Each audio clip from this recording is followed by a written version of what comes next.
একদিন শ্রী রাধারানীর সামনে রাধারানী সখীদের সঙ্গে কুঞ্জে বসে রোদন করছেন। ললিতা বলছেন, রাধে তুমি এত কাঁদছো কেন, এত মন মরা কেন? জানি তুমি তার কথা চিন্তা করছো, একবারটি পিছন ফিরে দেখো। রাধে যেমনি পিছন ফিরেছে, দেখছে শ্যামল সুন্দর পিছনে দাঁড়িয়ে আছে, তার চোখ দুটো লাল। কেন? বলে রাধারানী যখন রোদন করেন আমার জন্য, আমার বিরহে, ওই যে রাধারানী আমার হৃদয়ে থাকেন। যে ভক্ত আমাকে স্মরণ করেন আমিও তাকে তখন সেরকমভাবে স্মরণ করি। যে আমার জন্য রোদন করেন, আমার জন্য কাঁদেন, আমিও তার জন্যে কাঁদি। শ্রীকৃষ্ণ চোখটাও ছলছল করছে, রাধারানীর দিকে কৃষ্ণ তাকিয়ে আছেন, কৃষ্ণর দিকে রাধারানী তাকিয়ে আছেন। রাধারানীর চোখের জল যেন দ্বিগুণ, 3 গুণ, 4 গুণ, 5 গুণ, 10 গুণ হয়ে গেল।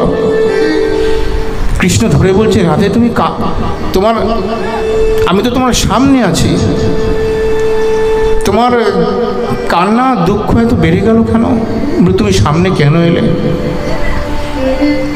কৃষ্ণ বলছে, মানে এতক্ষণ তুমি আসোনি, তুমি আসবে, দুঃখের সাথে আমাদের এই আনন্দটা ছিল যে তুমি সামনে নেই কিন্তু তুমি আসবে। এখন তুমি সামনে এসে গেছো, এখন আমাদের চিন্তা হচ্ছে তুমি এবার চলে যাবে। তুমি সামনে এসেছো মানে তুমি এবার চলে যাবে, তাই তুমি আমার সামনে এসে আমার বিরহকে আরো 10 গুণ বাড়িয়ে দিলে, 100 গুণ, 100 গুণ, 100 সহস্র গুণ, অনন্ত গুণ বাড়িয়ে দিলে, যে বিরহের কোনো তুলনা হয় না। এখন বলো আমি আমার চোখের জলটা কী করে থামাবো? কারণ আমি তো জানি তুমি এসেছো যখন, তখন তুমি চলে যাবে। তো দেখো কৃষ্ণ বিরহে এনাদের গোপিনীদের দশা।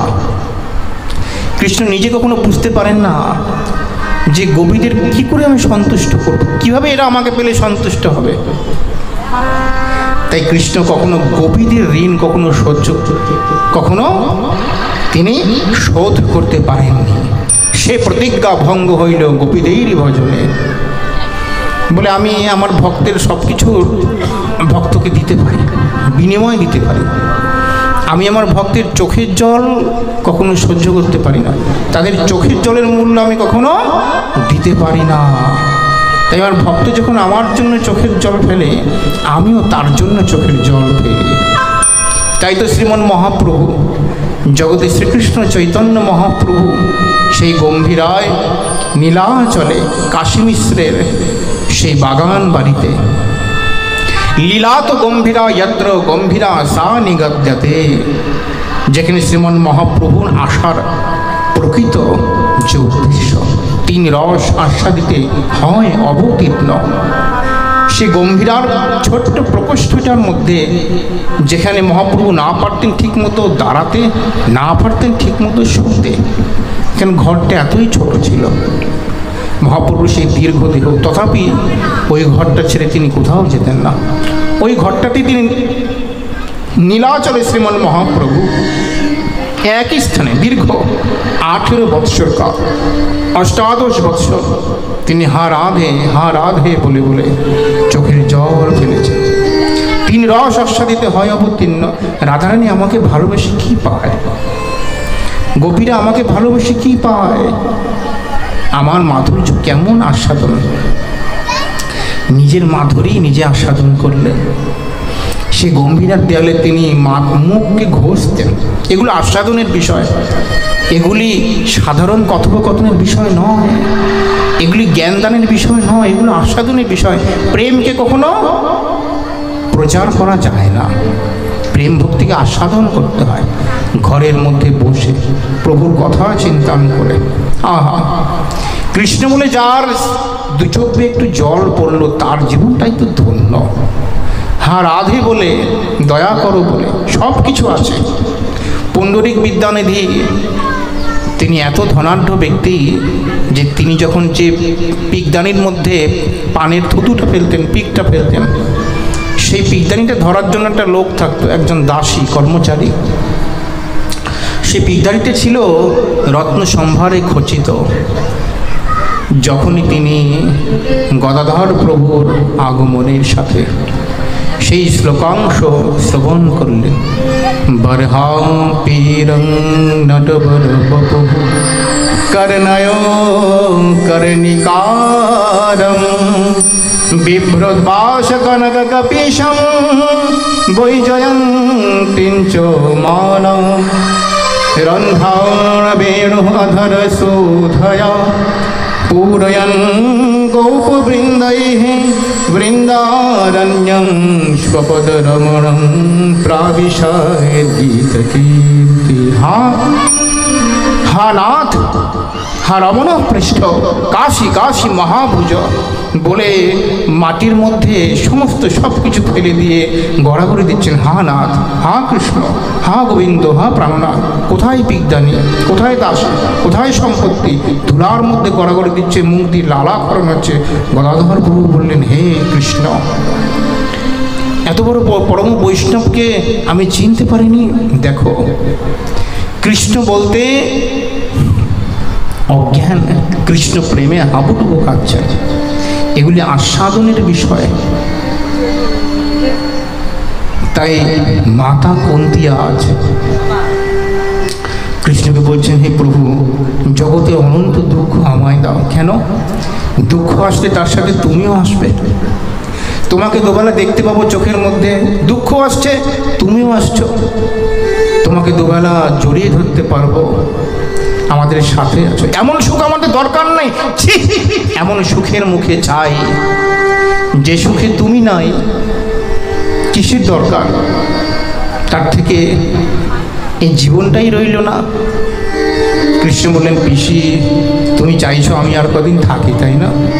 ঠিক আছে, যাও, তোমার কথায় আরো কিছুদিন থাকলাম। পঞ্চপাণ্ডবকে নিয়ে কৃষ্ণ গেলেন কোথায়? পঞ্চপাণ্ডবকে নিয়ে কৃষ্ণ গেলেন সেই কুরুক্ষেত্র রণাঙ্গনে। সেখানে কি আছে?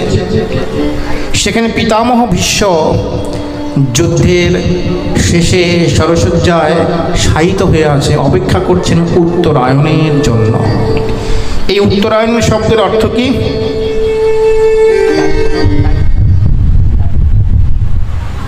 উত্তরায়ণ শব্দের অর্থ কি? বলছে আমাদের সূর্যের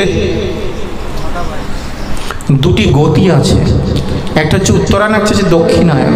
বেশি বিস্তারিত বর্ণনায় যাব না। উত্তরায়ণের সময় ঊর্ধ্বলোকের দরজা, স্বর্গের দরজা খুলে যায়, আর দক্ষিণায়নের সময় বন্ধ হয়ে যায়। তাই দক্ষিণায়নের যেসব আত্মারা শরীর ছেড়ে থেকে নির্গত হয়, যারা মহাপুরুষ, তাদের কথা বাদ, সাধারণ জীবজগৎ কথা বলে, তারা হচ্ছে নিম্ন লোকে মানে নরকে যায়। আর যারা উত্তরায়ণের সময় যাদের শরীর থেকে আত্মা নির্গত হয়, তারা ঊর্ধ্বলোকে মানে স্বর্গে যায়। তাই যুদ্ধ যখন চলছিল তখন চলছিল দক্ষিণায়ন। তাই পিতামহ ভীষ্ম ইচ্ছা মৃত্যুর অধিকারী ছিলেন। পিতামহ ভীষ্ম এই সরসজ্জায় শায়িত হয়ে, দেখুন কত বড় মহাপুরুষ, তিনি উত্তরায়ণের জন্য অপেক্ষা করছিলেন। শ্রীকৃষ্ণ সামনে গিয়ে দাঁড়ালেন পঞ্চপাণ্ডবকে নিয়ে। যেমনি কৃষ্ণকে দেখলেন, ভীষ্মের মুখে, চোখে মুখে হাসি ফুটে উঠল। আমি তো তোমার অপেক্ষাই করছিলাম, হে উত্তরায়ণ। তাহলে তিনি কোন উত্তরায়ণের অপেক্ষা করছিলেন? শ্রীকৃষ্ণের। কেন তিনি উত্তরায়ণ? বলা হল, যখন উত্তরার গর্ভে পরীক্ষিত ছিলেন, এদিকে অশ্বত্থামা ব্রহ্মাস্ত্র নিক্ষেপ করেছে উত্তরার গর্ভে পঞ্চপাণ্ডবের শেষ বীজকে নষ্ট করে দেওয়ার জন্য। তাই শ্রী ভগবান উত্তরার প্রার্থনায় উত্তরার গর্ভের মধ্যে নিজেই প্রবেশ করলেন, ব্রহ্মাস্ত্রকে নিস্তেজ করে দিলেন নিজের স্বীয় তেজ দ্বারা। বিষ্ণু তেজের দ্বারা ব্রহ্মতেজ স্তিমিত হয়ে যায়।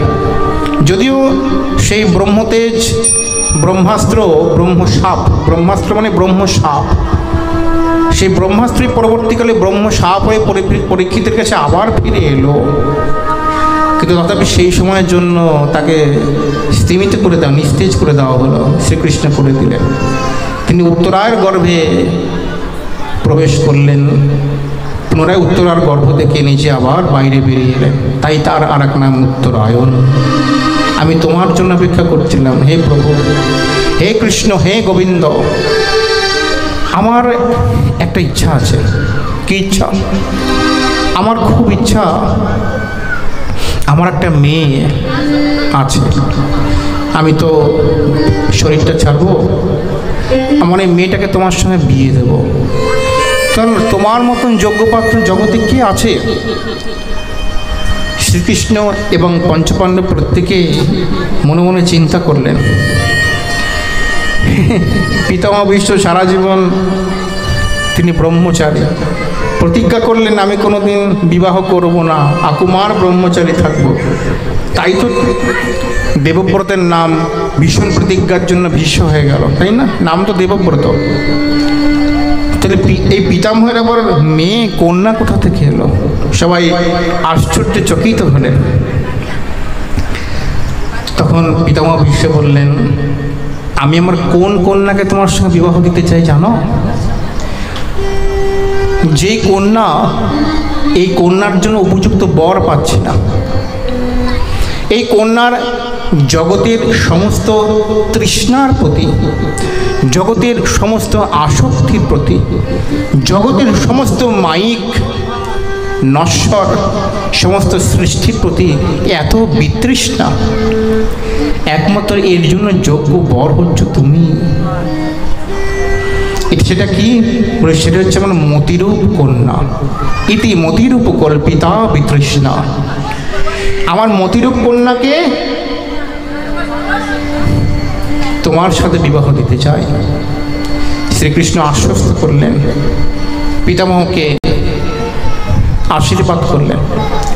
পিতামহ ভীষ্ম শ্রীকৃষ্ণের কাছে প্রার্থনা করলেন, আমি তোমার লীলার মধ্যে সর্বশ্রেষ্ঠ লীলা, সেই লীলাকে দর্শন করতে চাই, যা দেবতাদের ক্ষেত্রে দুর্লভ, যেখানে সাধারণ দেবতাদেরও প্রবেশাধিকার নাই। শ্রীকৃষ্ণ বুঝতে পারলেন যে তিনি রাসলীলা দর্শন করার জন্য বলছেন। শ্রীকৃষ্ণ এই পিতামহ ভীষ্মকে নিজের সে দিব্য রাসলীলা দর্শন করালেন সেই সময়। তাহলে রাসলীলা দর্শন করার অধিকারী পিতামহ ভীষ্মের মতন যারা অধিকারী, তারা আমাদের মতন সাধারণ জীব নন। পিতামহ ভীষ্ম পরলোকে গেলেন শ্রীকৃষ্ণকে দর্শন করতে করতে। এদিকে পঞ্চপাণ্ডব তারা চলে গেলেন কৃষ্ণ ফিরে আসলেন, দ্বারকায় গেলেন, শ্রীকৃষ্ণ স্বধামে প্রত্যাবর্তন করলেন। অর্জুন ফিরে এলেন, পঞ্চপাণ্ডব চলে গেলেন কোথায়? মহাপ্রস্থানে, পরীক্ষিতকে রাজ্যভার দিয়ে। পরীক্ষিত অভিশাপগ্রস্ত হলেন। ভাগবত উল্টো, শেষ থেকে শুরু হয়েছে, শুরু থেকে শেষ, আবার শেষ থেকে শুরু, আবার শেষ। তাই পরীক্ষিত অভিশাপগ্রস্ত হয়ে তিনি তার শ্রী গুরুদেবের কাছে জানতে চাইলেন, হে গুরুদেব, আপনি আমাকে জানান সেই তার কথা যার জন্যই আমি হলাম বিষ্ণু রাত, সেই তার কথা। মহারাজ পরীক্ষিতের এই প্রশ্নের উত্তরে মহর্ষি শুকদেব বললেন, হে পরীক্ষিত, তাহলে শোনো। সৃষ্টির আদিতে শ্রী ভগবানের নাভি কমল থেকে চতুরানন ব্রহ্মা উৎপত্তি হলেন। এই ব্রহ্মাকে ইনি হলেন ব্রহ্মজ্ঞদের মধ্যে সব থেকে অগ্রগণ্য, প্রথম ব্রাহ্মণ। এই ব্রহ্মা তার যখন জন্ম হলো, তিনি হলেন পদ্মযোনি। নিজের পিতামাতাকে অন্বেষণ করছিলেন, না আমার বাবাকে, আমার মাকে দেখতে পাচ্ছেন চারিদিকে, আমি কিসের জন্য আমার জন্ম হয়েছে, আমার নামটা কি, আমি কে। তাই তিনি একবার বাঁ দিকে, একবার ডান দিকে এভাবে করলেন, পিছন দিকে, উপর দিকে মাথা করলেন। যেদিকে যেদিকে তিনি তাকালেন সেদিকে সেদিকে তার একটা করে মাথা হয়ে গেল। 5 দিকে তাকিয়েছিলেন, তাই তার 5টা মাথা হলো। ব্রহ্মার 5টা মাথা? বলে হ্যাঁ, ব্রহ্মার 5টা মাথা। বলে তাহলে সবাই তাকে চতুরানন বলে কেন? বলে 5টা মাথার মধ্যে একটি মাথা, তার মুখ থেকে সবসময় কুকথা বেরোতো, অহংকার। তাই ভগবান রুদ্র সেই মাথার প্রতি কুপিত হয়ে সেই মাথাটিকে ছেদন করে দিলেন। তাই ব্রহ্মার 4টে মাথা হয়ে গেল, চতুরানন ব্রহ্মা। তা ব্রহ্মা চারিদিকে অন্বেষণ করতে লাগলেন যে আমাকে কে সৃষ্টি করলেন। তো হঠাৎ বায়ুমণ্ডলে একটি শব্দ ভেসে আসলো ব্রহ্মার কানে। সেটি হচ্ছে মানে তপস্যা করো। নিজেকে নিজে চিনতে হলে তপস্যা করতে হয়, কারণ তখন ব্রহ্মাকে মোহিত করার জন্য জগৎ সংসার সৃষ্টি হয়নি। তপস্যা করো, তাহলে তুমি নিজেকে নিজে চিনতে পারবে, তোমার উদ্দেশ্য জানতে পারবে। কি তপস্যা করব? ওম ওম অ উ ম, এই 3টে শব্দ, 3টি অক্ষর সংযোগে ওম শব্দটি উৎপত্তি হয়েছে। ওমের উচ্চারণটা ঠিকঠাক করতে হয়, ওম ওম, এইভাবে ব্রহ্মা তপস্যা করতে শুরু করে দিলেন। প্রায় 10,000 বছর তপস্যা করে ব্রহ্মা শ্রীমন নারায়ণের দর্শন লাভ করলেন। শ্রীমন নারায়ণ ব্রহ্মাকে আশীর্বাদ করলেন, আমার কৃপায় তোমার হৃদয়ে আমার তত্ত্ব স্ফুরণ হোক, আমার কৃপায় তোমার হৃদয়ে আমার তত্ত্বের স্ফুরণ হোক। আমি যাকে কৃপা না করি সে আমাকে চিনতে বুঝতে কখনোই পারে না। হে ব্রহ্মা, প্রভু আপনি তো এটা প্রথমেই করতে পারতেন, তাহলে এতদিন আমাকে তপস্যা করালেন কেন? বলে, হে ব্রহ্মা, জন্ম যার হয়েছে তার চিত্তটা জন্মান্তরের কারণে মলিন থাকে। এই জগৎ সংসারে তুমিও আবির্ভূত হয়েছ, তাই তোমার চিত্তের মলিনতা দূর করার জন্য এটি জগৎবাসীর কাছে শিক্ষা, তোমাকেও তপস্যা করতে হয়েছে। তুমি তো জগতের স্রষ্টা হবে, জগৎকে সৃষ্টি করবে আমারই মায়া দ্বারা, আমার শ্রীচরণকে নিজের হৃদকমলের মধ্যে ধ্যান করে। তাই ব্রহ্মা এইভাবে সৃষ্টি করলেন। সৃষ্টি করে ব্রহ্মার পুত্র হলেন অত্রি, অত্রির পুত্র হলেন চন্দ্রমা মানে চন্দ্রদেব, চন্দ্রমার পুত্র হলেন বুধ, বুধের পুত্র হলেন পুরুরবা, পুরুরবার সঙ্গে স্বর্গের অপ্সরা উর্বশীর বিবাহ হলো। উর্বশী এবং পুরুরবার 6 পুত্র। এই 6 পুত্রের মধ্যে নহুষ হলেন অন্যতম।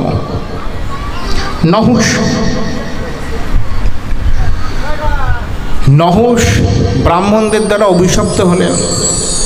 মানুষ হওয়া সত্ত্বেও নহুষ স্বর্গের রাজা হয়েছিলেন কিছুকাল। তিনি ব্রাহ্মণদের দ্বারা অভিশপ্ত হয়ে সর্পজনী লাভ করলেন। এই নহুষেরও 6 পুত্র, যতি, যজাতি, সমজাতি, আয়াতি ইত্যাদি। এই যজাতির 2 স্ত্রী, দেবযানী এবং শর্মিষ্ঠা।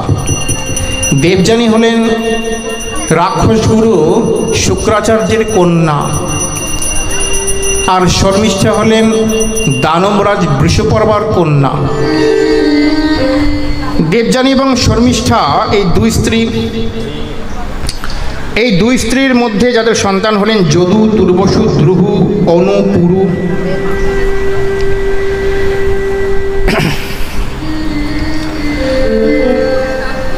এই পুরুর বংশের মধ্যে মহারাজ দুষ্মন্ত জন্মগ্রহণ করলেন। দুষ্মন্তের সন্তান হলেন ভরত। এই ভরত বংশেই পরীক্ষিত এসেছেন, তাই জন্য পরীক্ষিতকে অনেকবার ভারত বলে সম্বোধন করা হয়েছে, হে ভারত। আর যদু একবার কি হয়েছে, যজাতি শুক্রাচার্যের দ্বারা অভিশপ্ত হলেন। কেন? বলে শর্মিষ্ঠা ছিলেন দেবযানীর দাসী, দেবযানীর সঙ্গে বিয়ে হয়েছে বৃষপর্বা। শর্মিষ্ঠা হলেন স্ত্রী, আর এই দেবযানী হলেন স্ত্রী, আর শর্মিষ্ঠা হলেন দেবযানীর দাসী। কিন্তু শর্মিষ্ঠা হলেন বৃষপর্বা রাজকন্যা, দানব রাজার পুত্রী, আর দেবযানী হলেন আচার্য শুক্রের কন্যা। কিন্তু শর্মিষ্ঠার সঙ্গে যজাতির আগে একটা সম্পর্ক ছিল। দেবযানী সঙ্গে যখন বিবাহ হলো যজাতির, তখন দেবযানী বলে দিলেন, হে রাজন, আপনি কখনো আপনার এই দাসী শর্মিষ্ঠার দিকে কিন্তু তাকাবেন না। রাজা বলে ঠিক আছে। কিন্তু তিনি শর্মিষ্ঠার রূপ, গুণ, লাবণ্য, তার প্রেমে বিহ্বল হয়ে পড়লেন। তিনি শর্মিষ্ঠার সঙ্গেও গোপনে বিবাহ করলেন। তাই তাদের মধ্যে একটা সংঘর্ষ, একটা বিবাদ হলো। দেবযানী যখন জানতে পারলেন, ও তুমি এর সঙ্গে সম্পর্ক করছো, আমার সঙ্গে সম্পর্ক করছো, বাহ, সঙ্গে সঙ্গে দেবযানী চলে গেলেন নিজের পিতার কাছে। এই পিতা, দেখো, আমাকে বিবাহ করে এই রাজন নিজের দাসী শর্মিষ্ঠার সঙ্গে সম্পর্ক করেছে। তখন শুক্রাচার্য অভিশাপ দিলেন বৃষপর্বকে, হে রাজন, যে যৌবনের কারণে আপনি নিজের স্ত্রী থাকা সত্ত্বেও দাসীর সঙ্গে সম্পর্ক করেছো, সেই যৌবনটাই তোমার নষ্ট হয়ে যাবে। আমি অভিশাপ দিচ্ছি, তুমি বৃদ্ধ হয়ে যাবে, জরাগ্রস্ত হয়ে যাবে। সঙ্গে সঙ্গে বৃষপর্ব চরণে ধরলেন, হে মহর্ষি, আপনি তো আমার শ্বশুর, আমার পিতা, আপনি যে অভিশাপটা আমাকে দিলেন এর জন্য আপনার মেয়েই তো দুঃখ কষ্ট ভোগ করবে। পিতা দেবযানী বললেন, পিতা, আমি আপনাকে এত কঠোর হতে বলি নাই, আমার তো মা নেই, মাকে কিছু বলতে পারি না, তাই তোমাকেই সব বলি, তোমার কাছেই দুঃখ করি, তুমি অভিশাপ দিয়ে দিলে আমার স্বামীকে। তখন আচার্য শুক্র বললেন, ঠিক আছে, আমি অভিশাপ যেমন দিয়েছি, অভিশাপকে তো ফিরিয়ে নেওয়া যাবে না। যদি তোমার পুত্রের মধ্যে এমন কেউ থাকে যে তোমার এই জরাকে গ্রহণ করে, এই বৃদ্ধাবস্থাকে গ্রহণ করে, তাহলে তুমি তার যৌবনকে গ্রহণ করে পুনরায় যৌবন হতে পারবে। যাও। পুত্রদের মধ্যে সবার কাছে গেলেন, প্রথমে গেলেন যদুর কাছে। যদু, তুমি তোমার যৌবনটা দাও। যদু বলছে, না পিতা, আমি আপনাকে যৌবন দেব না। কেন? বলে, হে পিতা, আপনি আমার যৌবনটা নিয়ে কী করবেন? আপনার এই ভোগ তৃষ্ণার জন্যই আপনি অভিশাপগ্রস্ত হয়েছেন। আজকে এই যৌবনটাতে আমি কি করব জানেন? এই যৌবনটা দিয়ে, এই যৌবনটা হচ্ছে কৃষ্ণ সেবা করার জন্য। বলি, বৃদ্ধ হলে মানুষ কিছু করতে পারে না। বৃদ্ধটা কিসের জন্য? বৃদ্ধকালকে কেউ গ্রহণ করে না, ছেলে না মেয়ে, না কর্মক্ষেত্রে, না স্বামী, না স্ত্রী। আপনি বুড়া হয়েছেন, বুড়া বয়সে যদি বলেন আমি এখন বিয়ে করব, আপনাকে কেউ করবে বিয়ে? হ্যাঁ, আগেই জিজ্ঞেস করবে শ্বশুর মশাই, তোমার বয়স কত? হ্যাঁ, আমার বয়স 45-50। বলে, যাই তাহলে খাও, বাড়ির দিকে খাবি, খাও। হবে না। 18-20 হলে হ্যাঁ ঠিক আছে, চেষ্টা করে দেখব, তারপরে কথা এগিয়ে যাবে। তো বৃদ্ধ বয়সে প্রিয়তম বা প্রিয়তমারা গ্রহণ করে না। আপনি চাকরি করতে যাবেন, আপনার বয়স কত? বলে 40 হয়ে গেছে। বলে, না, আর চাকরি হবে না। হ্যাঁ, আমাদের 30 বছর অবধি টাইম, এখন হবে না। আপনি যাই করবেন না কেন, প্রত্যেকে আপনার কিশোর অবস্থা, আপনার যৌবন অবস্থাটাকে চাইবে। কেন? এই অবস্থাটাই হচ্ছে কর্ম করার সময়, কোনো কিছু উপার্জন করার সময়। প্রভুপাদ তিনকুনি গোস্বামী বলেছেন, যৌবন বয়সে জীবগণ, মনুষ্য রোজগার করতে পারে। কি? অর্থ, পরমার্থ উভয়। তোমাকে সাধনা করতে হলেও এই সময় করতে হবে, কারণ তপস্যার যে তাপ, সেই তাপকে সহ্য করতে বুড়ো বয়সে পারে না। যারা যৌবনে করে এসছে তারাই বুড়ো বয়সে করতে পারে, যারা যৌবনে করেনি তাদের দ্বারা বুড়াকালে হয় না। সারা জীবন যা করে এসছি সেটাই বুড়াকালে বসে বসে চর্বিত চর্বণ চিবাতে হয়। তাহলে হে পিতা, আমি আমার যৌবনটা আপনাকে দিয়ে দেবো, আপনার বুড়ো বয়সটা নিয়ে নেবো। বুড়ো বয়সটা নিয়ে আমি করবোটা কি? আমার কোনো কাজ নেই, আমি দেবো না। আপনি তো ভোগ করবেন, আপনি তো কোনো শুভ কাজে লাগাবেন না যৌবনটা। যদু দিলেন না, তুর্বসু দিলেন না, ধ্রুব দিলেন না, অনু দিলেন না। পুরু বললেন, হে পিতা, আপনি আমার পিতা, আমি আমার আত্মজ। পুত্র হলেন পিতারই একটা রূপ। আপনি আমাকে জীবনটা দিয়েছেন, আমি আপনাকে যৌবনটা দেব না, তা কি হয়? পিতাকে যৌবন দিলেন, পিতা খুব উদ্বুদ্ধ হলেন। তাই তিনি তার নিজের কনিষ্ঠ পুত্রকেই নিজের সাম্রাজ্য এবং রাজ সিংহাসনে অভিষেক করালেন। তোমরা কেউ যদু তোমার অভিশাপ দিচ্ছে, তুমি তো নই, তোমার বংশের কেউ কখনো রাজা হবে না। তাই শ্রীকৃষ্ণকে দ্বারকাধীশ বলা হতো, কিন্তু সিংহাসনে কিন্তু শ্রীকৃষ্ণ রাজ সিংহাসনে তিনি কখনো বসেননি। মনে রাখবেন, সিংহাসনে কে বসেছিলেন? রাজা কে ছিলেন? মানে উগ্রসেন। উগ্রসেন ছিলেন রাজা, কিন্তু শ্রীকৃষ্ণকেই সবাই দ্বারকাধীশ বলতেন এবং তার কথাতেই সবাই চলতেন। সবাই জানতেন ইনি প্রভু। যদুর বংশে সুরসেন নামক যাদব, যদুর পুত্রদের বলা হতো যাদব, যদুর বংশ যাদব বলে। তাই যাদবদের মধ্যে সুরসেন নামক যাদব, তার পুত্র হলেন আনক দুন্দুভি। এই আনক দুন্দুভি তিনি জন্মের সময় স্বর্গে দুন্দুভি মানে ঢাক বেজেছিল, তাই তার নাম হলো আনক দুন্দুভি। তিনি হলেন বসুদেব। এই মহারাজ এই বসুদেব তার দেবকের পুত্র, মানে উগ্রসেনের এক ভাই দেবক, সেই দেবকের পুত্রী দেবকী। দেবকীর অন্যান্য বোনেরাও তার সঙ্গে বিবাহ হয়েছিল। এই বসুদেব এবং দেবকীর যে বিবাহ, বসুদেবের যে দিব্য গুণ,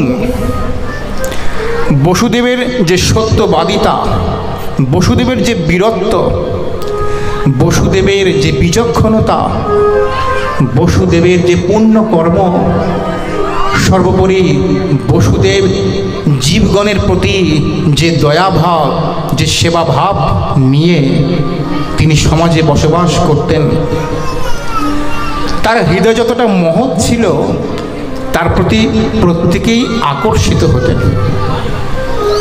তাই দেবকীর সবকটা বোনেরই বিবাহ হয়েছে এই বসুদেবের সাথে। শেষ কন্যা হচ্ছে দেবকী। এই দেবকীর বিবাহ স্থির হলো বসুদেবের সঙ্গে।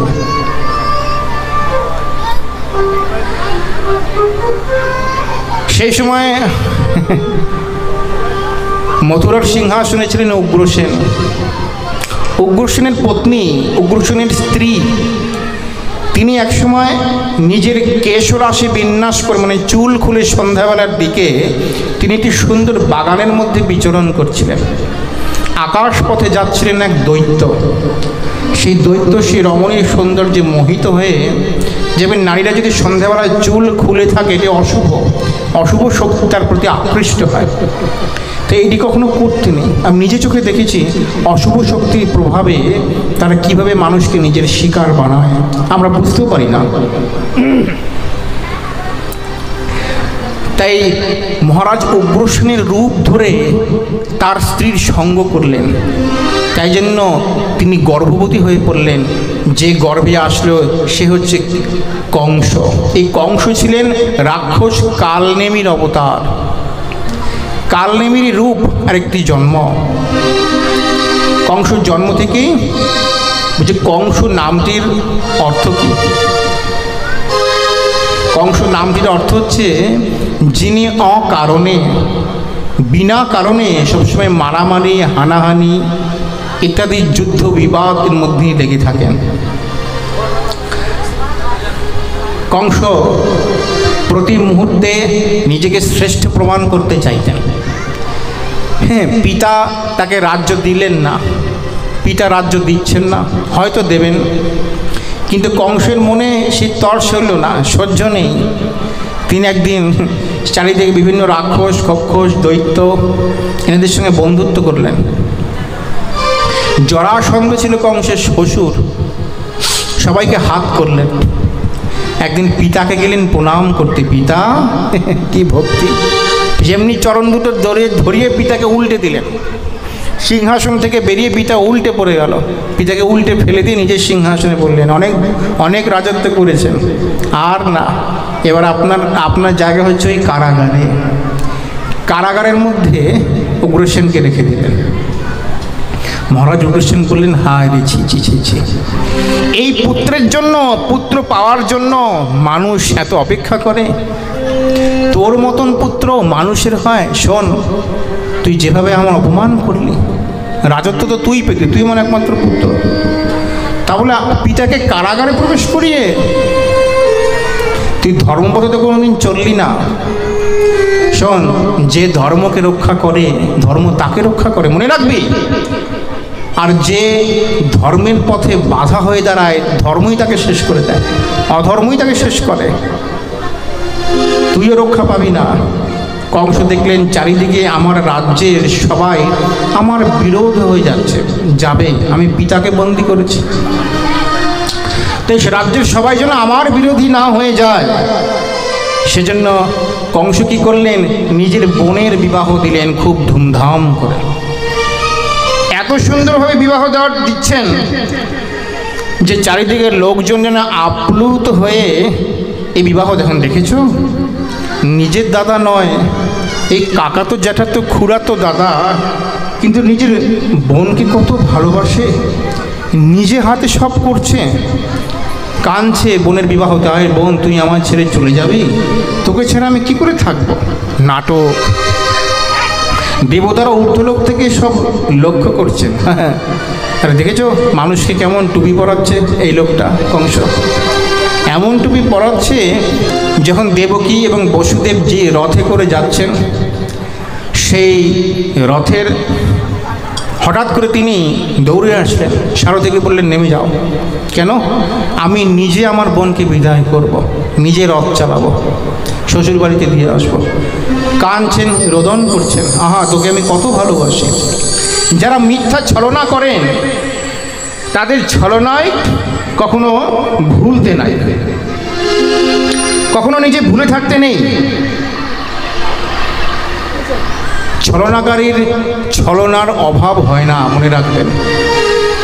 কংস যেমনি এগিয়ে যাচ্ছেন, দেবতারা বললেন, এবার সবার সামনের মুখোশটা খুলতে হবে। আকাশবাণী হলো, রে মূর্খ কংস,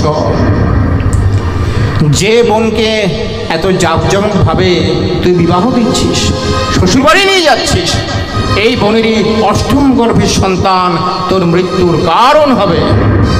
সঙ্গে সঙ্গে কংসের চোখ দুটো বড় হয়ে গেল, ছানা বড়া, আমার বোনের অষ্টম গর্ভের সন্তান আমাকে মারবে, আমি হচ্ছে অমর। সেই সময় ক্রোধিত হয়ে গেলেন, নিজের সেই কুৎসিত কদাকার রূপটা বেরিয়ে এলো। সঙ্গে সঙ্গে রথের থেকে লাফ দিয়ে নেমে নিজের তরবারি বের করে বলেন, না রহেগা বাস না বাজেগি বাঁশুরি, আমি আমার বোনটাকেই রাখবো না, তো ছেলে মেয়ে হবে কি করে।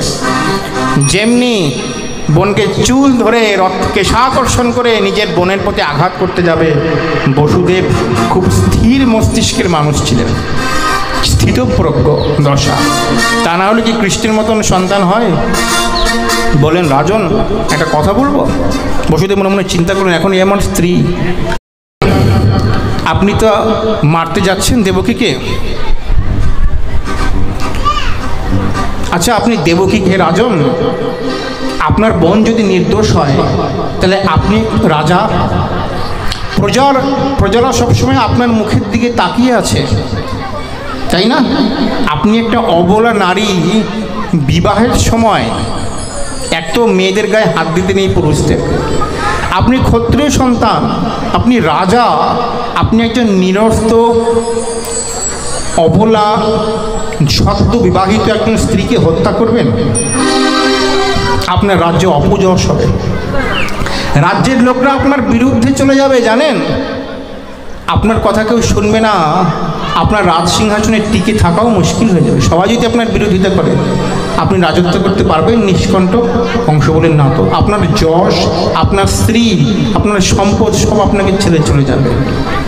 কংস বলেন, তাই তো, তাহলে কী করবো? শুনুন, আমি আপনাকে কথা দিচ্ছি, দেবকীর অষ্টম গর্ভের সন্তান তো, অষ্টম গর্ভ নয়, দেবকীর যখনই সন্তান হবে অষ্টম গর্ভ পর্যন্ত প্রতিটা সন্তান আমি আপনার কাছে দিয়ে আসবো নিজে হাতে করে। কথা দিলে তুমি? হ্যাঁ, তোমার কথায় ভরসা করা যায়, তুমি সত্যবাদী। এই এদের বন্দি কর। নিয়ে চলে গেলেন পুনরায় তাদেরকে। প্রথম সন্তান দেবকীর হলো, প্রথম সন্তানকে নিয়ে চলে আসলেন এসে কংসকে দিতে গেছেন। কংস প্রথম সন্তানকে দেখে খুব খুশি হলেন বসুদেবের প্রতি। খুশি হয়ে বলছেন, শোনো,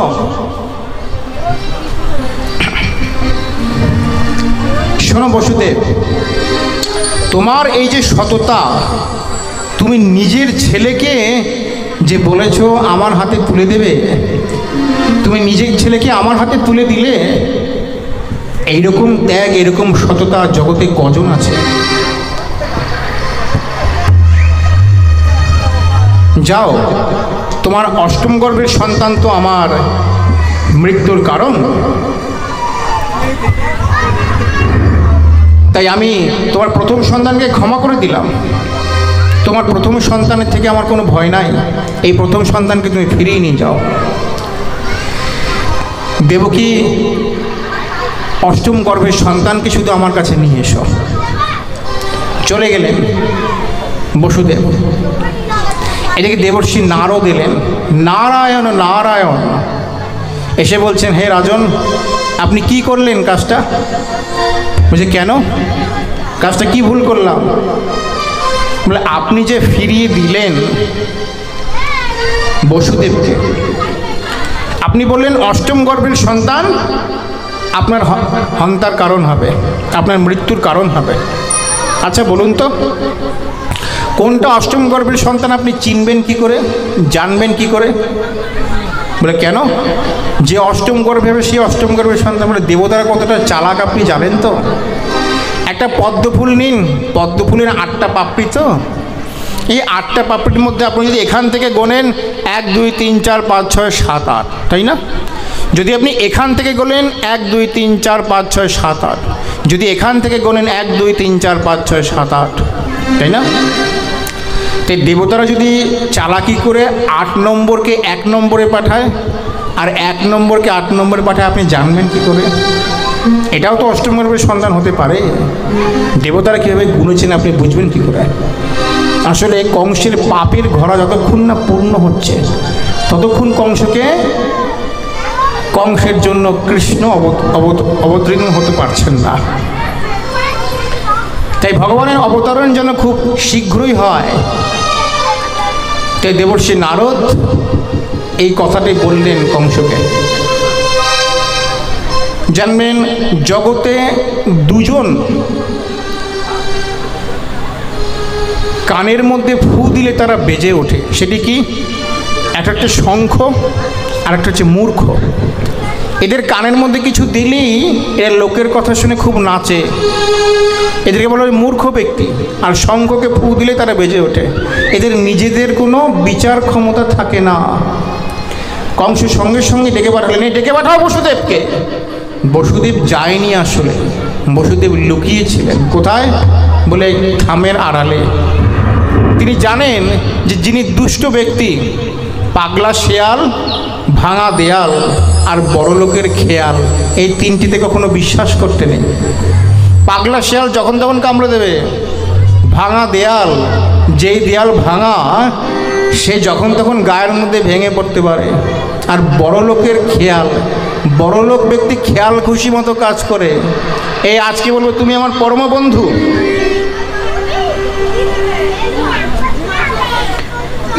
এই আজকে বলবে তুমি আমার পরম বন্ধু বান্ধব, আগামী দিনে আপনাকে ভুলে যাবে। একটা পেজ নম্বর সঙ্গে গানের মিলিয়ে কি করে খুঁজে পাবো? ছি ছি ছি ছি, খুঁজতে পারছেন না, সব মিলে গেছে। করে করা এই গানটা বের কর। হে প্রভু মুঝে বাতা দো, কোথায় আছে? 76 দেখুন, এই যে 45 পেজে।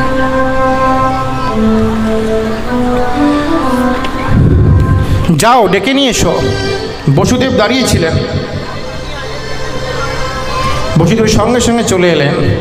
বসুদেবের প্রথম সন্তান আছাড় মেরে মেরে ফেললেন কংস। দ্বিতীয়, তৃতীয়, চতুর্থ, পঞ্চম, ওটা হে প্রভু মুঝে বাতা দো, দেখ আছে নাকি? পঞ্চম, এরপর হলো ষষ্ঠ। 6টা সন্তানকে কংস খুব নৃশংসভাবে হত্যা করলেন। 7ম গর্ভে এলেন শঙ্কর্ষণ মানে বলরাম। বলরাম যখনই 7ম গর্ভে আসলেন, কংস প্রায়ই খুব বাজে বাজে স্বপ্ন দেখে, বিভিন্ন রকম ভয়ঙ্কর ভয়ঙ্কর স্বপ্ন। কখনো দেখতেন সাপে আমাকে তাড়া করছে, কখনো দেখছেন আমার মৃত্যু খুব সন্নিকটে, মৃত্যু চলে এসছে সামনে। কংস ভয়ে ভীত।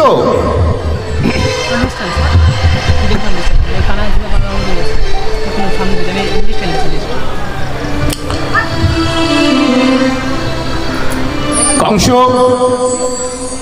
মাঝে মাঝে এমন এমন ভয়ঙ্করভাবে একা একা বিছানায় বসে রোদন করেন, আমি একা একা থাকতে পারি না, কেন? খুব ভয় লাগে।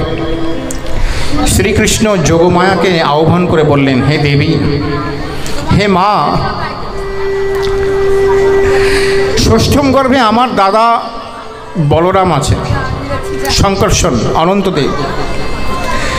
কংস যদি আমার দাদা ভূমিষ্ঠ হয়, যখনই কংস আমার দাদাকে স্পর্শ করতে যাবে, আমার দাদা যা ক্রোধী, কংস আছাড় মারবে কি? কংসকে আছাড় মেরে দেবে ওখানেই কংসের শেষ। তাহলে আমার আর যাওয়ার কোনো দরকার পড়বে না। তাহলে আমার দাদাকে, শঙ্কর্ষণকে তুমি, বলরামকে তুমি আকর্ষণ করে আমার বৃন্দাবনে রোহিণী মা আছে তার গর্ভে স্থাপন করো। তাই 7ম গর্ভকে আকর্ষণ করলেন দেবী যোগমায়া শ্রীকৃষ্ণের আদেশে। শ্রীকৃষ্ণের আদেশে তিনি বলরামকে রোহিণী মাতার গর্ভে স্থাপন করলেন। সবাই দেখলো দেবকীর গর্ভপাত হয়ে গেছে। আহারে! এবার কংস মনে মনে চিন্তা করছেন, বাবা দেখেছো, আমার ভয়ে দেবকীর গর্ভপাত হয়ে গেল, আমি কত বড় না বীর পুরুষ। এবার আমার শত্রুটা আসছে, এবার সে 8ম গর্ভ, সেই 8ম গর্ভের সন্তান আসছে। 8ম গর্ভে আস্তে আস্তে যখনই গর্ভের লক্ষণ দেখা গেল, দেবকীর শ্রীমুখটা এত সুন্দর হতে শুরু করলো যে দেবকী স্বর্গের দেবীদের থেকেও বেশি সুন্দর দেখতে লাগছে। রূপ যেন ফেটে পড়ছে। কিসের রূপ? বলে দিব্য তেজ। শ্রী ভগবান গর্ভে আসছেন তো, তাই শ্রীকান্তম সর্বশ্রী উত্তম, অনন্ত ব্রহ্মাণ্ডের অনন্ত শ্রী সৌন্দর্য, অনন্ত আনন্দ যেন দেবকীর সাথে রয়েছে। দেবকী যখনই কংস দেখে মোহিত হয়ে যায়, মনে মনে ঘর থেকে চিন্তা করে এক এক সময়, আচ্ছা আমার বোনের গর্ভেই তো 8ম গর্ভের সন্তানটা আছে, বোনটাকে মেরে দিই না, তাহলে ছেলেটাও থাকবে না, আর আমার কোনো বিপদও হবে না। যেমনি দেবকীর সামনে আসে, ভগবানের মায়ায় ভুলে যায়, আহা এটা তো আমার বোন, আমারই তো বোন, ছি ছি ছি ছি, আমি গর্ভস্থ স্ত্রীকে হত্যা করব? আমার তো যশ হবে না, আমার তো অপযশ হবে, আমার নিন্দা হবে। গর্ভস্থ স্ত্রীকে, গর্ভবতী স্ত্রীকে যদি আমি হত্যা করি, চারিদিকে মানুষ আমার বিরোধী হয়ে যাবে, আমার আয়ু ক্ষয় হয়ে যাবে, আমার সুনামও থাকবে না, আমার যশও থাকবে না, আমার ঐশ্বর্যও থাকবে না, আমার ভাগ্য দুর্ভাগ্য হয়ে যাবে। এটা কখনো হয় না। ঠিক আছে, দেখা যাক আস্তে আস্তে কি হয়। আস্তে আস্তে আস্তে আস্তে দেবকীর প্রতিনিয়ত মনে করে যে আমার দাদা 6টা সন্তানকে কিভাবে হত্যা করেছে। তথাপি মনের মধ্যে একটা যেন আনন্দ, কেন? 8ম গর্ভেই সেই বিশেষ সন্তান আসছে। একদিন হঠাৎ দেবকী এবং বসুদেব অনুভব করলেন চারিদিকে কারা যেন আমাদের কারাগারে এসে দিব্য দিব্য দেহধারী বিশাল বিশাল কিছু পুরুষ, যাদের দেহ দিয়ে দিব্য তেজ নির্গত হচ্ছে। তার মধ্যে একজন হচ্ছেন চতুরানন, 4টে মাথা, পদ্মের উপর বসে আছেন। মানে ব্রহ্মা এবং সমস্ত দেবতারা এসে দেবকীর গর্ভস্তুতি করছেন, গর্ভে থাকাকালীন ভগবানের স্তুতি করছেন। সত্যব্রতং সত্যপরং ত্রিসত্যং সত্যস্য যোনিং নিহিতং চ সত্যে সত্যস্য সত্যমৃতং সত্যনেত্রং সত্যাত্মকং ত্বং শরণং প্রপন্নঃ। হে প্রভু, ব্রহ্মা স্তুতি করছেন, হে প্রভু আপনি সত্য সংকল্প, সত্যই আপনাকে লাভ করার শ্রেষ্ঠ সাধন। একমাত্র এই ত্রিবিধ অসত্য অবস্থার মধ্যে যেখানে সৃষ্টি স্থিতি লয় হয়, জগৎ সৃষ্টি হচ্ছে, জগতের স্থিতি হচ্ছে, আবার জগৎ ধ্বংস হয়ে যাচ্ছে। এই ত্রিবিধ অসত্যের মধ্যে আপনি হচ্ছেন পরম সত্য রূপে বিরাজ করছেন। ক্ষিতি অপ তেজ মরুদ বোম, মানে জল অগ্নি বায়ু পৃথিবী এবং নভ, আমাদের সৃষ্টির যত কিছু আছে এই পাঁচটি তত্ত্বের সমন্বয়ে তৈরি। এই পাঁচটি দৃশ্যমান সত্যের মধ্যেও এই অন্তর্যামী রূপে আপনি অবস্থিত। তে হে প্রভু, আপনি তো পরম সত্য, তাই যে সত্যকে পালন করতে আপনি ধরাধামে অবতীর্ণ হলেন, যে সত্যকে পালনের জন্য আপনি ধরাধামে অবতীর্ণ হবেন, যে সত্যকে পালনের জন্য আপনি জগৎবাসীকে কৃপা করার জন্য, আমাদের প্রত্যেককে কৃপা করার জন্য জগতে প্রকট লীলা করবেন, সেই সত্যকে আপনি কিন্তু ভুলে যাবেন না। সেই সত্যটা কি? মানে যাদেরকে আপনি সংহার করার জন্য পৃথিবীতে অবতীর্ণ হলেন, পরিত্রাণায় সাধুনাং বিনাশায় চ দুষ্কৃতির বিনাশ করতে, ধর্ম সংস্থাপনার্থায় সম্ভবামি যুগে।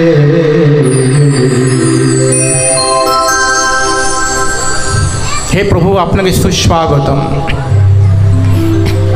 সুস্বাগতম কৃষ্ণ শরণাগতং পাহি, সুস্বাগতং কৃষ্ণ শরণাগতং পাহি, সুস্বাগতং কৃষ্ণ শরণাগতং পাহি, সুস্বাগতং শরণাগতং, সুস্বাগতং শরণাগতং, সুস্বাগতং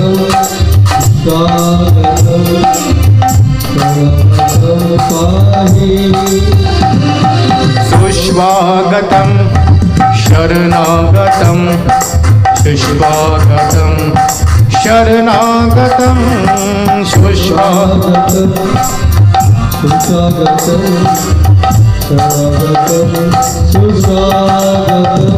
সুস্বাগতং কৃষ্ণ শরণাগতং পাহি, সুস্বাগতং কৃষ্ণ শরণাগতং পাহি,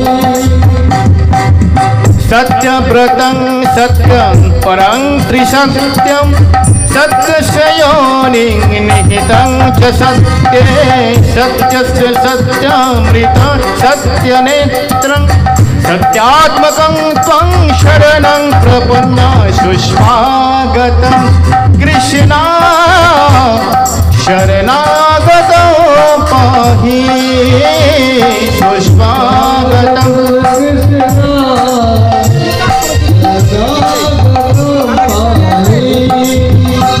সুস্বাগতং কৃষ্ণ শরণাগতং পাহি,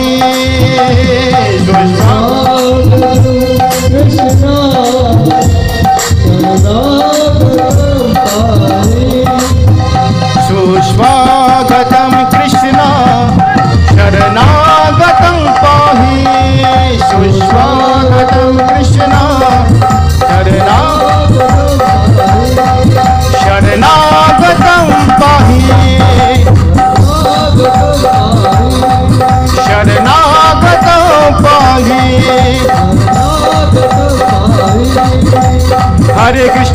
কৃষ্ণ কৃষ্ণ কৃষ্ণ হরে হরে হরে রাম রাম রাম হরে হরে হরে কৃষ্ণ। তালি হবে সেবা করতে হয়ে। শ্রীকৃষ্ণ আসছেন। হরে কৃষ্ণ কৃষ্ণ কৃষ্ণ হরে হরে হরে রাম রাম রাম হরে হরে।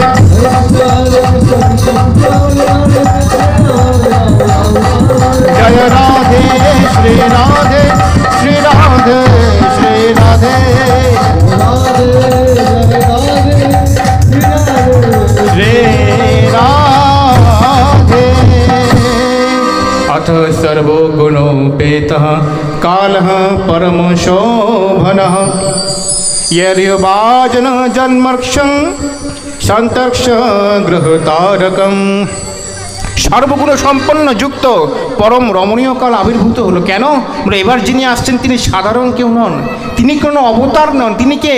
তিনি হলেন সাক্ষাৎ অবতারী, অর্থাৎ যার মধ্যে থেকে সমস্ত অবতার সৃষ্টি, যার মধ্যে স্থিতি, যার মধ্যে সমস্ত তত্ত্ব বিলীন হয়ে যায়, সেই শ্রীকৃষ্ণ। এটি চাংশ কলাপুংস কৃষ্ণস্তু ভগবান স্বয়ং। জানবেন শ্রীকৃষ্ণ কোনো অবতার নয়, কিন্তু ভগবানের অবতার নন শ্রীকৃষ্ণ। কেন? শ্রীকৃষ্ণ সাক্ষাৎ স্বয়ং ভগবান, পরিপূর্ণ ভগবান। অবতার কারা? যারা অংশানুপুংস কলাংশ হয়ে আসেন, কিছুটা অংশ নিয়ে আসেন ভগবানের, তারা অবতার। শ্রীকৃষ্ণ নিজেই অবতারী, তিনি নিজে স্বয়ং সম্পূর্ণ 64 কলাযুক্ত শ্রীকৃষ্ণ। সেই সময় উপস্থিত হলো পরম রমণীয় কাল, যখন রোহিণী নক্ষত্রের উদয় হলো, সমস্ত জ্যোতিষ্ক আদি শান্ত ভাব ধারণ করল, চারিদিকের দিকসমূহ স্বচ্ছ প্রসন্ন হয়ে উঠল, নদীর জল কুলুকুলু রবে বয়ে যেতে থাকলো, আকাশে বাতাসে একটা সুগন্ধ অনুভব হলো। ঋষিদের যজ্ঞাগ্নি যা কংসের অত্যাচারে নির্বাপিত হয়েছিল, সেই যজ্ঞাগ্নি অগ্নি প্রকটিত হলো। চারিদিকে মানুষ শান্তি স্বস্তি অনুভব করলেন। জগতে যখনই শ্রী ভগবান অবতীর্ণ হন, জগতে যখনই তিনি আসেন, তিনি জগৎবাসীর সমস্ত দুঃখকে হরণ করেন, সমস্ত দুষ্কৃতি দুঃখকে বাড়িয়ে তোলে। যেই কৃতকার্য, সমস্ত দুষ্কৃতির তিনি বিনাশ করেন। তিনি ধর্মের সংস্থাপন করার জন্য জগতে বারবার অবতীর্ণ হন, যুগে যুগে। তাই শ্রীকৃষ্ণ সেই কারাগারেই অবতীর্ণ হলেন। কিভাবে অবতীর্ণ হলেন? বলে শ্রীকৃষ্ণচন্দ্র ভগবান কি জয় জয় শ্রী রাধে শ্যাম। শ্রীকৃষ্ণ যখন অবতীর্ণ হলেন, তখন তিনি ছিলেন চতুর্ভুজ স্বরূপ। হাতে ছিল শঙ্খ চক্র গদা পদ্ম। শ্রীকৃষ্ণ কিন্তু দুটো হাত নিয়ে আসেনি। মথুরায় যখন তিনি মথুরার কারাগারে যখন আসলেন, তিনি দুটো হাত নিয়ে আসেননি, তিনি চতুর্ভুজ স্বরূপে আসলেন। হাতে ছিল শঙ্খচক্র গদা পদ্ম, মস্তকে ছিল মুকুট, কিরিট, কুণ্ডল, কর্ণে ছিল কুণ্ডল। তিনি চতুর্ভুজ রূপে আবির্ভূত হলেন। শ্রীকৃষ্ণকে স্তুতি করলেন বসুদেব, স্তুতি করলেন দেবকী মা। হে প্রভু, মনে মনে দুঃখ পাচ্ছেন, হে প্রভু তুমি কারাগারে অবতীর্ণ হলেন। দেখুন আমাদের সামনে শ্রী ভগবানের প্রতিভু স্বরূপ ছোট্ট ছোট্ট শিশুরা আমাদের সামনে খুব সুন্দরভাবে সেজে গুজে এসছেন। আপনারা তাদেরকে উৎসাহ দান করুন। এমন সময় বারবার আসে না, বাড়ি থেকে ঘুমোতে পারবে না সারা বছর, কিন্তু এই দিন বারবার ফিরে আসবে না। আগামীকাল থেকে, এই আজকের দিনটাই আগামীকাল থেকে আর কেউ জানাবে না আপনাদের। তাই শ্রী ভগবান যখন অবতীর্ণ হলেন, দেবকী এবং বসুদেব শ্রী ভগবানের স্তুতি করলেন প্রাণ ভরে। দেবকী রোদন করছেন, আমি আপনার কি করে সেবা করব প্রভু, কি করে আপনার আপ্যায়ন করব। শ্রী ভগবান বললেন, হে বসুদেব, আমি এখানে এখন থাকবো না, এখানে অবস্থা খুবই প্রতিকূল। তুমি আমাকে যমুনা পেরিয়ে গিয়ে বৃন্দাবনে গোকুলে নন্দরাজার ভবনে যশোদা মায়ের পাশে রেখে দিয়ে এসো। বলছে, হে প্রভু, আমি কি করে রাখবো তোমাকে? দেখুন আমি কারাগারে বন্দী হয়ে আছি। বলে, শোনো, আমার একটা নাম হচ্ছে মুকুন্দ। মুকুন্দ মানে কি? যিনি মুক্তি দেয়। আমি যার গৃহে আসি তার আর কোনো বন্ধন থাকে না। নিজের হাত পায়ের দিকে তাকাও, তোমার হাতে একটাও বন্ধন নেই, সব খুলে গেছে। হাতে তাকিয়ে গেলে সত্যি তো বসুদেব আমার হাতে কোনো বেরি পরানো নেই, সব খুলে গেছে। দেখো সৈন্যরা মূর্ছা হয়ে গেছে, যারা পাহারা দিচ্ছেন তারা আর কেউ জেগে নেই, সবাই অজ্ঞান হয়ে গেছেন, ঘুমন্ত। দেখো কারাগার খুলে গেছে, তুমি বেরিয়ে যাও। শ্রী ভগবান বেরিয়ে বসুদেবকে এভাবে উপদেশ করলেন। বসুদেব শ্রী ভগবানকে কোলে করে নিয়ে বেরিয়ে গেলেন। চারিদিকে এরকম দুর্যোগপূর্ণ আবহাওয়া, যখন এমন আবহাওয়া এখন যে চলছে, যখন তখন বৃষ্টি, এরকম দুর্যোগপূর্ণ আবহাওয়াতে জন্মাষ্টমীর কথা বলাটা মানায়। কেন? মানে যেদিন জন্মাষ্টমী হয়েছিল সেদিন এরকমই একটা আবহাওয়া ছিল। শ্রীকৃষ্ণ যখন এসেছিলেন আবির্ভূত হলেন, বৃষ্টি পড়ছে বজ্রবিদ্যুৎ সহ, প্রাকৃতিক দুর্যোগ চারিদিকে। ভগবান যতবারই আসেন সঙ্গে করে দুর্যোগ নিয়ে আসেন, আর মানুষের সমস্ত দুর্যোগকে তিনি হরণ করেন। শ্রী ভগবানকে নিয়ে বসুদেব এগিয়ে যাচ্ছেন যমুনার দিকে। আস্তে আস্তে যমুনার ঢেউ, প্রাকৃতিক দুর্যোগ, কি করে যমুনাটা পেরোবে? যমুনা পেরিয়ে যাবো কি করে? ওমা, নৌকা নেই, জাহাজ নেই, লঞ্চ নেই, যমুনা পেরোবো কি করে? সঙ্গে সঙ্গে দেবী যোগমায়া একটা শিয়ালের রূপ ধরে যমুনা হাঁটতে হাঁটতে পেরিয়ে গেলেন। আর বসুদেবের দিকে তাকিয়েছিলেন এভাবে, মানে বসুদেবকে বললেন আমার পেছন পেছনে এসো, আমি যেরকমভাবে বেরোলাম তুমি সেরকমভাবে বেরো। বসুদেব বললেন ও বাবা, শিয়ালটা যমুনা পেরিয়ে চলে গেল আর আমি মানুষই পারবো না। বসুদেব হাঁটা লাগালেন, শ্রীকৃষ্ণকে মাথায় নিয়েছেন বসুদেব বাবা, শ্রীকৃষ্ণকে নিয়ে এগিয়ে যাচ্ছেন আস্তে আস্তে যমুনার দিকে। যমুনার গভীরে প্রবেশ করছেন, প্রবেশ করতে করতে করতে করতে হঠাৎ যমুনার ইচ্ছা হলো। কি ইচ্ছা হলো? আমি, আমার মধ্যে প্রভু এসেছেন, এতকাল আমার তপস্যা। যমুনাকে, কালিন্দীকে, বলে সূর্যের পুত্রী, যমের বোন, ধর্মরাজ যম, তার বোন হচ্ছে যমুনা। যখন আমরা ভাই ফোঁটা দিই তখন কি বলি? যমুনা দেয় যমকে ফোঁটা, আমি দিই আমার ভাইকে ফোঁটা। এই ভাই ফোঁটা যে রীতিটা, এটা যমুনা এবং যম এই দুজনা মিলেই সৃষ্টি করেছিলেন। যমুনা প্রথম যমরাজকে ভাই ফোঁটা দিয়েছিলেন, তাই যমরাজ আশীর্বাদ করেছিলেন যে যার বোন এই ভাই ভাতৃতৃতীয়াতে এরকমভাবে ফোঁটা দেবে, আমি কখনো অকালে তার প্রাণটা হরণ করব না। তাই ভাই ফোঁটার দিন অবশ্যই আপনারা প্রত্যেকে আপনাদের ভাইকে অবশ্যই ফোঁটা দেবেন। এই যমুনা কালিন্দী শ্রীকৃষ্ণকে খুব ভালোবাসতেন, তিনি তপস্যা করে চলছেন যাতে শ্রীকৃষ্ণকে তিনি প্রাপ্ত করতে পারেন। শ্রীকৃষ্ণের দ্বারকাধীশ যখন তিনি হলেন, যখন তিনি দ্বারকার সিংহাসনে বসলেন, তখন শ্রীকৃষ্ণের যে 8 জন পাঠরানী ছিলেন প্রধান, এমনি তো 16,108 জন শ্রীকৃষ্ণের মহিষী, তার মধ্যে অষ্টপ্রধানা মহিষী যারা ছিলেন তাদের মধ্যে যমুনা কালিন্দী একজন ছিলেন, শ্রীকৃষ্ণের স্ত্রী। এই যমুনা শ্রীকৃষ্ণের বৃন্দাবন লীলাতেও ছিলেন, আবার মথুরা লীলাতেও, দ্বারকা লীলাতেও তিনি ছিলেন। তাই যমুনার হঠাৎ ইচ্ছা হলো শ্রীকৃষ্ণের চরণকে স্পর্শ করবেন। যমুনা হঠাৎ স্ফীত হয়ে গেল, হঠাৎ স্ফীত হয়ে শ্রীকৃষ্ণ যেন বসুদেবের মাথার হাত থেকে যেন পড়ে যাচ্ছিলেন। শ্রীকৃষ্ণ ডুবে গেলেন। বসুদেব, এর আমার ছেলে কোথায় গেল, আমার ছেলে কোথায় গেল? সঙ্গে সঙ্গে হাত বাড়ালেন, যমুনা কমে গেল। আবার পুনরায় শ্রীকৃষ্ণকে খুঁজে পেলেন। যমুনা শ্রীকৃষ্ণের শ্রীচরণ স্পর্শ করে আনন্দিত হলেন, আনন্দ উৎফুল্ল হয়ে উঠলেন। আস্তে আস্তে তিনি এগিয়ে যাচ্ছেন কোথায়? বৃন্দাবনের দিকে। যমুনা পেরিয়ে চলে গেলেন, গোকুলে আসলেন। গোকুলে দেখছেন যেমনভাবে মথুরার সমস্ত প্রহরীরা অজ্ঞান আচ্ছন্ন, তেমনি গোকুলে সবাই ঘুমোচ্ছে। কেন?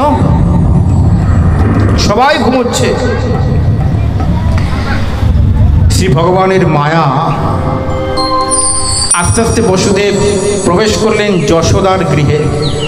যশোদা যেই কুটিরে অবস্থান করছেন সেখানে দেখছেন যশোদা অচৈতন্য হয়ে পড়ে আছে।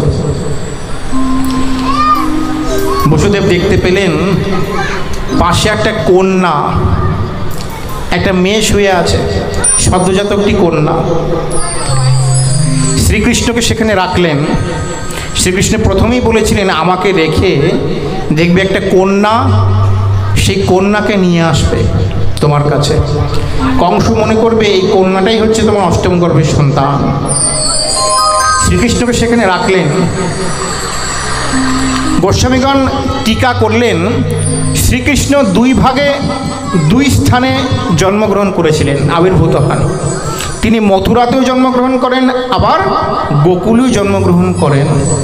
মথুরাতে তিনি ছিলেন চতুর্ভুজ, আর গোকুলে তিনি এসেছিলেন দ্বিভুজ রূপে, দুটো হাত ছিল।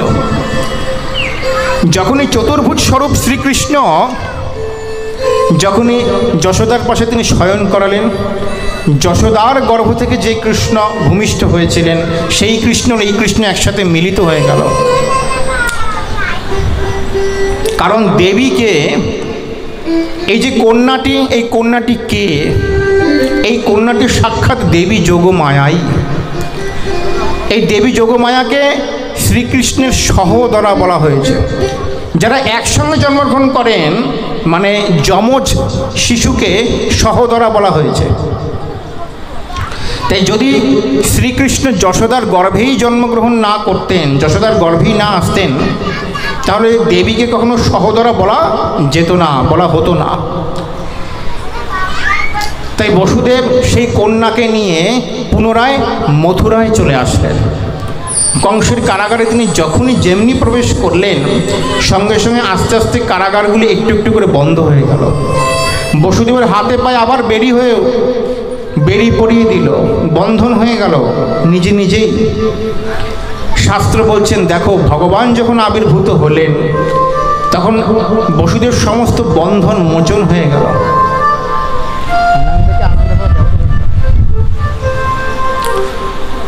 আর যখনই মায়াদেবীকে সঙ্গে করে বসুদেব নিজের আলয়ে নিয়ে আসলেন নিজের বাসস্থানে, তখন পুনরায় সেই বন্ধন হয়ে গেল।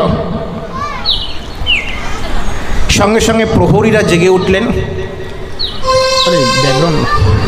প্রহরীর সঙ্গে সঙ্গে জেগে উঠলেন। আর সঙ্গে সঙ্গে তখনই কন্যাটি এতক্ষণ চুপচাপ ছিল, কোনো কথা বলছে না, একদম চুপ।